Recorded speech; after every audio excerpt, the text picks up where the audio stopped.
The main difficulty with the French past tenses is they do not match any English tenses. So how to know if we have to use the imperfect or the passé composé? It's what we are going to see in this lesson. You remember that the imparfait is for past actions or states expressing a length or a repetition, a habit, which beginning and end are not known. Le passé composé is for actions or states limited in the past, and the word limited is important. We know the beginning, we know the end, or we know the period of time. Let's take some example to understand better. Let's use graphics first to represent the imperfect tense. We can use this arrow. Why? We've got first our blue timeline, and on this timeline we can add this orange arrow that represents the imperfect tense. Why? Because the action goes on, we don't know the beginning, and we don't know the end. So it's a good representation of the imperfect tense in French. As for the passé composé, we can use these blue arrows, this one or that one, because it's an action on a limited period of time in the past. This period, this limited period, can be 1 second, or here 2 days, 2 weeks, 2 years, as you want actually, but it's limited as we know the beginning, the end, we know how long it lasts. Let's take some example in English with this first sentence. When I was young, I used to visit my grandma. We've got two parts. The first one, when I was young, and the second one, I used to visit my grandma. So when I was young, we understand that this action goes on. We don't know the beginning, we don't know the end, so it's an action that lasted years. So a good representation is this orange arrow. The same thing for I used to visit my grandma, because it's a habit. The beginning and the end here are not really important.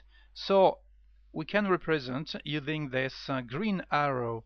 So now it's easy to understand how we can translate this sentence from English into French. The first part needs the imperfect and the second one too. So the translation is here. Quand j'étais jeune, je visitais ma grand-mère.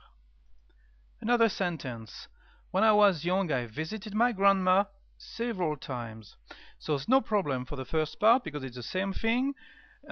This action went on. We don't know the beginning, we don't know the end. So our orange arrow on our blue timeline. But this time the second part is different because I visited my grandma several times. So it's limited period of times. So we understand here that we can, for example, symbolize our visit by these blue arrows. We don't know how many times, but each time or limited period of times. So we understand now that to translate the first part we need the imperfect, and the second part, le passé composé. And the translation is here. Quand j'étais jeune, j'ai visité ma grand-mère plusieurs fois. Another sentence. I was in the supermarket when I saw my friend. So I was in the supermarket. We understand that it lasted a while. We don't know the beginning, we don't know the end. So a good representation again is this orange arrow on our blue time. And suddenly, when I was in the supermarket, I saw my friend. So we understand it's a limited period of time. So we can use our blue arrow to symbolize the fact that I saw my friend. And now we understand how to translate this sentence into French, the first part with the imperfect and the second one with the passé composé. The translation is here. J'étais au supermarché quand j'ai vu mon ami. Two other sentences now. Last year I went to Paris. So here to understand, we understand that it's a limited period of time and the end is known. It was last year. So on our timeline, we can represent this action by our blue arrow, and the translation need the passé composé, of course. So the translation is l'année dernière, je suis allé à Paris.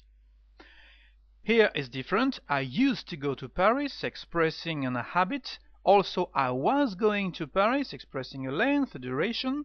So the translation is represented by this orange arrow. So we need the imperfect, and the translation is j'allais à Paris. So if you try to remember now or to symbolize in your mind these two types of arrows to translate the imperfect or the passé composé in French, you will find the solution, the correct solution each time. We are in French, so of course some irregular forms. We've got here one with time, but it's not very difficult actually. The rule does not work for time.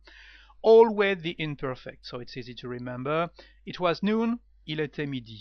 It was 4 o'clock, il était 4 o'clock. Il était 4 heures.